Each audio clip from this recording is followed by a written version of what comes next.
Hello दोस्तों, आपका हमारे ट्यूटर टॉक चैनल में स्वागत है। आज हम बात करेंगे कि आईएएस ऑफिसर कैसे बने। How to become a IAS officer. IAS की फुल फॉर्म क्या है? Indian Administrative Service. और इसमें बहुत हाई लेवल की जॉब होती है। कौन कौन सी मेन है आपको बताते हैं। जैसे IAS sub divisional magistrate, district magistrate बन सकते हैं, district collector, deputy commissioner, special secretary of state government. और इसके अलावा भी बहुत अच्छी अच्छी स्टेट गवर्नमेंट के अंडर या भारत सरकार के अंडर आपको काम करने का मौका मिलता है। और यह भारत की सबसे बड़ी सरकारी नौकरी मानी जाती है। ये जो एग्जाम है आईएएस का, यह यूपीएससी कंडक्ट करता है इस एग्जाम को, जिसकी फुल फॉर्म है union public service commission. Hindi में कहते हैं संघ लोक सेवा आयोग। यह साल में एक बार परीक्षा लेता है और परीक्षा के लिए फरवरी में नोटिफिकेशन जारी करता है। फरवरी में यह अपना नोटिफिकेशन दे देता है कि जो एग्जाम है उसकी डेट और उसका पूरा प्रोसीजर। अब आईएएस अगर आपने ऑफिसर बनना चाहते हैं तो उसके लिए एलिजिबिलिटी क्या है? सबसे पहले कैंडिडेट को भारत का नागरिक होना चाहिए। क्वालिफिकेशन क्वालिफिकेशन में है कि ग्रेजुएशन कंप्लीट होनी चाहिए in any stream from a recognised university. Recognised university से आपकी ग्रेजुएशन कंप्लीट होनी चाहिए। परसेंटेज की कोई बात नहीं है, इसमें आपका पास होना जरूरी है। मिनिमम पास मार्क के साथ आपकी चाहे बीए है, बीकॉम है, बीसी है, कोई भी ग्रेजुएशन की डिग्री है वो चाहिए। एज लिमिट की बात करते हैं। जनरल कैटेगरी वाले 21 से 32 वर्ष की आयु वाले जो कैंडिडेट हैं वह इसकी परीक्षा दे सकते हैं। और जनरल कैटेगरी के बाद ओबीसी। ओबीसी के लिए है कि वह 21 से 35 वर्ष की आयु वाले इसका एग्जाम दे सकते हैं। इसमें 3 वर्ष की छूट दी गई है।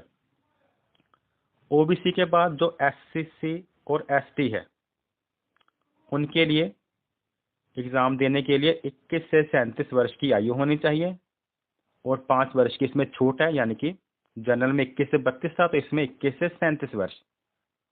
और विकलांग जो हैं उनके लिए यह सीमा 21 से 42 वर्ष है, यानी कि उन्हें 10 वर्ष की छूट है।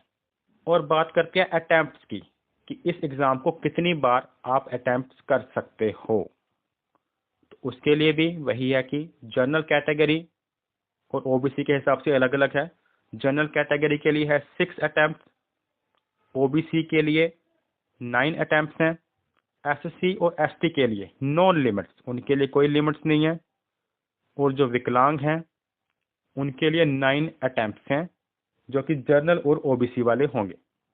विकलांग उनके लिए 9 अटेम्प्ट इसके होते हैं। और जो यह परीक्षा है यह 3 स्टेजेस में ली जाती है। Examination is conducted in 3 stages. कौन कौन सी है वो? पहली preliminary examination, stage 2 main examination और स्टेज 3 है इसकी इंटरव्यू। जो प्रिलिमिनरी एग्जामिनेशन है इसमें 2 पेपर होते हैं, पेपर 1, पेपर 2। जो पहला पेपर है वो 200 मार्क्स का होता है, जो पेपर 2 है वो भी 200 मार्क्स का होगा। 200 मार्क्स के 2 पेपर होंगे जिसमें आपसे ऑब्जेक्टिव टाइप क्वेश्चन पूछे जाते हैं। और यह एग्जाम क्वालिफाई करना जरूरी होता है, तभी आप मेन एग्जाम में बैठ सकते हैं। इसे में पास होना अनिवार्य है, तभी आप मुख्य परीक्षा देने के योग्य होंगे। अगर आप प्रिलिमिनरी एग्जामिनेशन आपने पास कर लिया तो उसके बाद सेकंड स्टेज यानी कि मेन एग्जामिनेशन आपको देना होगा। मेन एग्जामिनेशन जिसमें 9 पेपर देने होते हैं। जो पहले 2 पेपर हैं वह क्वालिफाइंग पेपर होते हैं, जिसमें इंग्लिश सब्जेक्ट या एक आप सिलेक्टेड सब्जेक्ट ले सकते हो 2 सब्जेक्ट के। लेकिन जो इनके मार्क्स होते हैं वह मेरिट लिस्ट में ऐड नहीं होते, यानी कि उनके आधार पर रैंक नहीं बनता। जो आगे वाले 7 पेपर होते हैं, क्वालिफाइंग पेपर के बाद जो 7 पेपर होते हैं वो सभी 250 नंबर के होते हैं, यानी कि 7 गुना 250 टोटल 7 पेपरों के बनेंगे 1750 मार्क्स। उसके बाद मेन एग्जामिनेशन की ही एक पार्ट है इंटरव्यू, जिसे स्टेज थर्ड में हम कहते हैं। यह 275 मार्क्स का होता है interview, which is added to the grand total.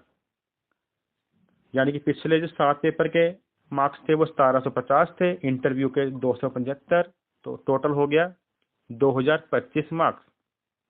इसके बाद जो सभी बच्चों के मार्क्स होते हैं उनका रैंक बनाया जाता है।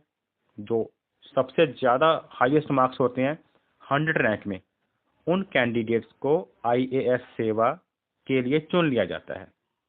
यानी कि आपके लगभग 100 या उससे कम के आसपास आने चाहिए। और इसकी अधिक जानकारी के लिए आप यूपीएससी की ऑफिशियल वेबसाइट पर जाकर एग्ज़ाम की डेट और फॉर्म के बारे में जान सकते हैं। So thanks for watching.